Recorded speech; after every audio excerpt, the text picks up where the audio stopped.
This audio is brought to you by Muslim Central. Please consider donating to help cover our running costs and future projects by visiting www.muslimcentral.com/donate.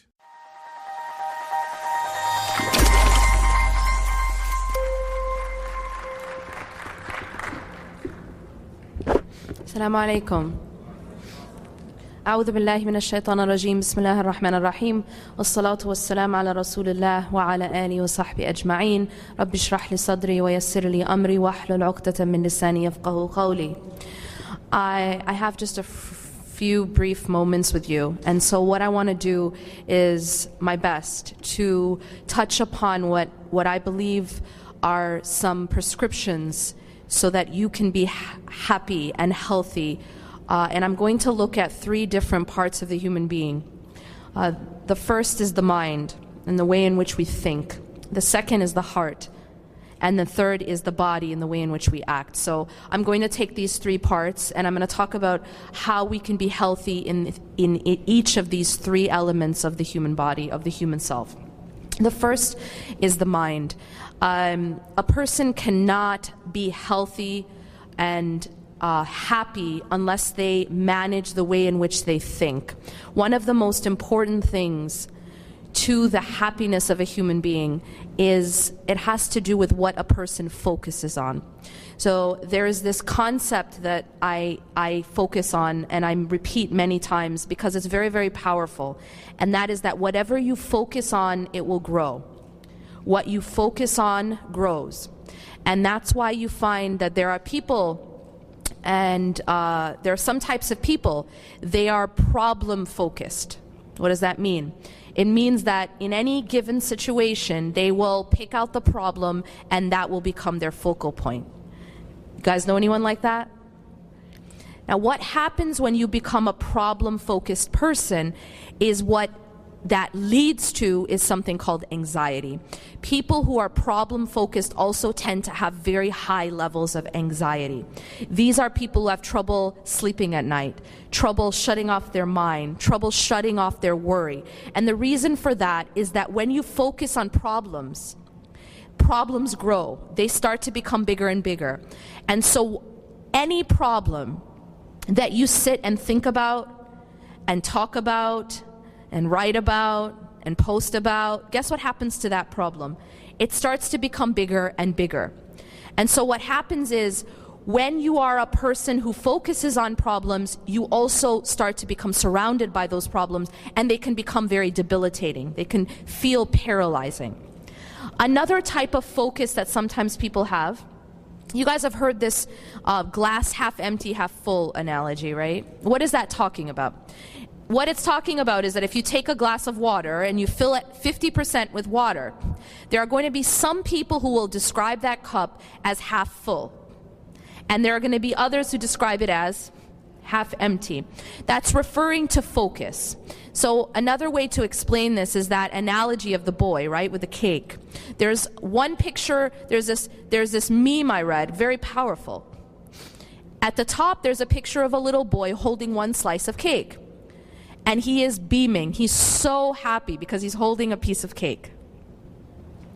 Then below him is another picture of another boy, and he's holding an entire cake with one piece missing, and he's sad. Now, the boy on the top is happy. Why? Because what's he focused on? What he has, which is a slice of cake. The one on the bottom is sad because why?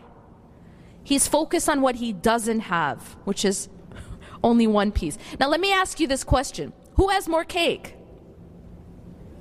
The guy on the bottom who's sad. The guy on the bottom who's sad actually has more cake. But it's his focus that's different. And because his focus is on what's missing, he's actually he's sad. The one on the top is focused on what he has, and so he's happy. And this brings me to the concept that I'm talking about. And that is that what you focus on grows. That's why Allah subhanahu wa ta'ala tells us, وَإِذْ تَأَذَّنَ رَبُّكُمْ لَإِن شَكَرْتُمْ لَأَزِيدَنَّكُمْ. Allah is telling us that if you are grateful, if you are thankful, He will increase us. How does that increase happen? Well, there's a lot of ways that increase happens. You'll actually get more by showing gratitude, but something else happens.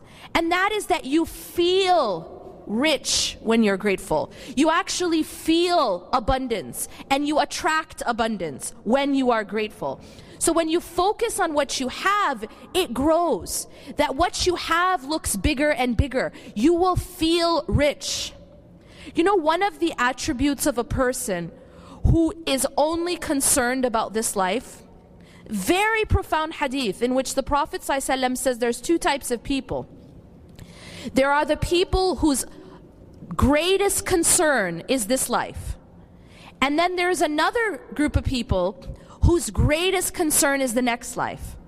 Akbar hamma. It's like your biggest and greatest and deepest concern.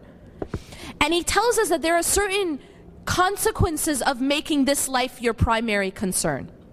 Now, when I say primary concern, I don't mean that we can't be concerned about things in this life, right?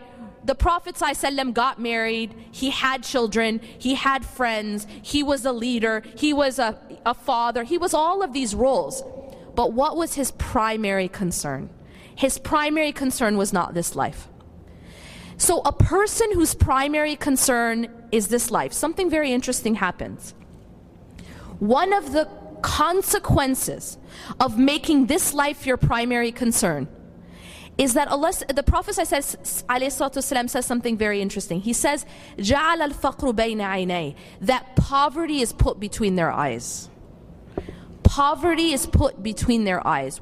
What does that mean? Well, I want you guys to imagine if I had something hanging between my eyes just now, and I look forward, what do I see? That thing that's hanging there, right? If I have a stone hanging there, I'm going to see it. If I look to the right, what do I see? I see the stone. If I look to the left, what do I see?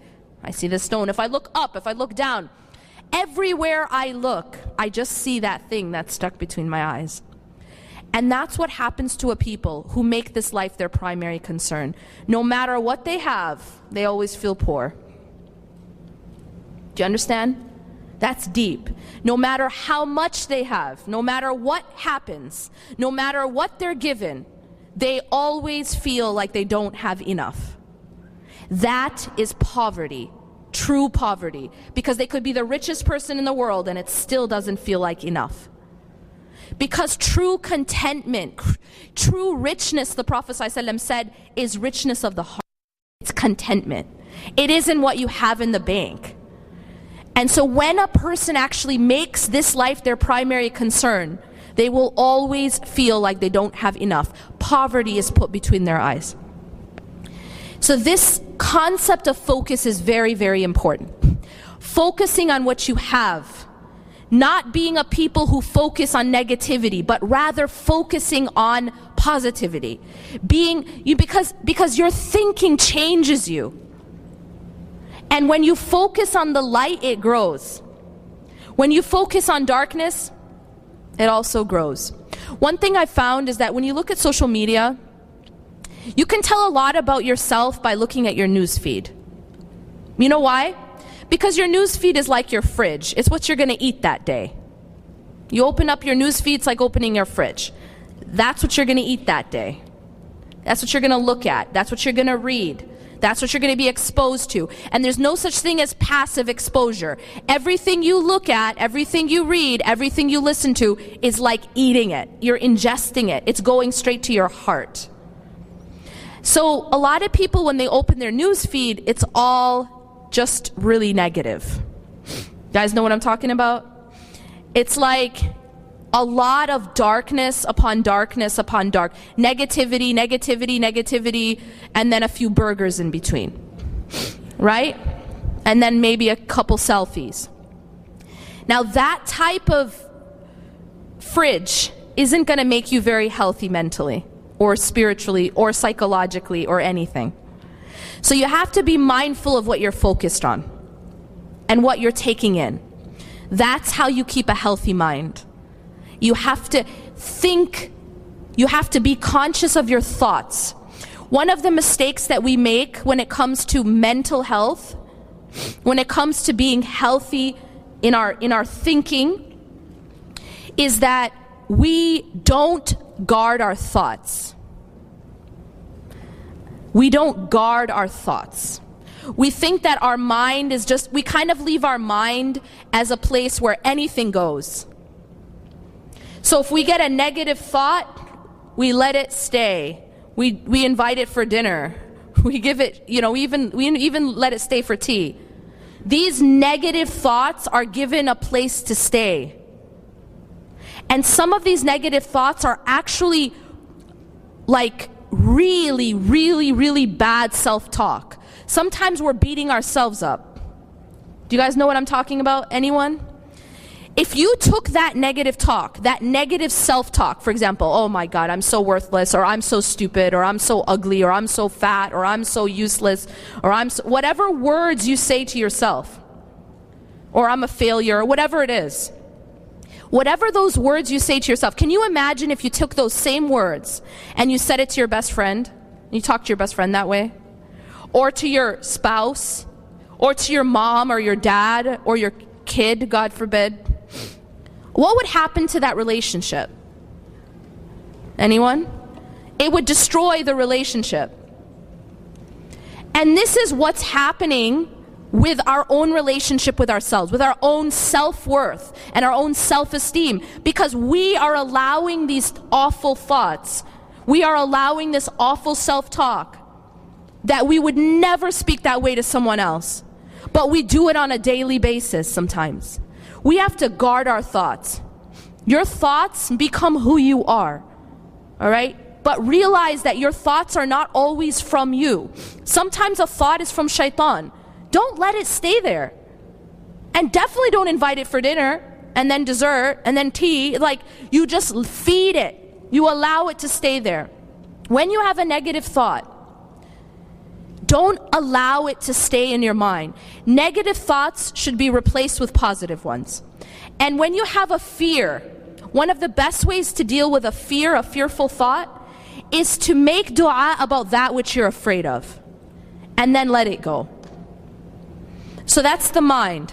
Next is the heart. To keep the heart healthy, how many of you guys heard my prescription I gave earlier, the dhikr challenge? So I'm just going to repeat it for those who didn't hear it. The first part of this prescription to keep the heart healthy is the salah. The salah is the oxygen of the heart. The second is the adhkar. I advise everyone to download an app called My Dua.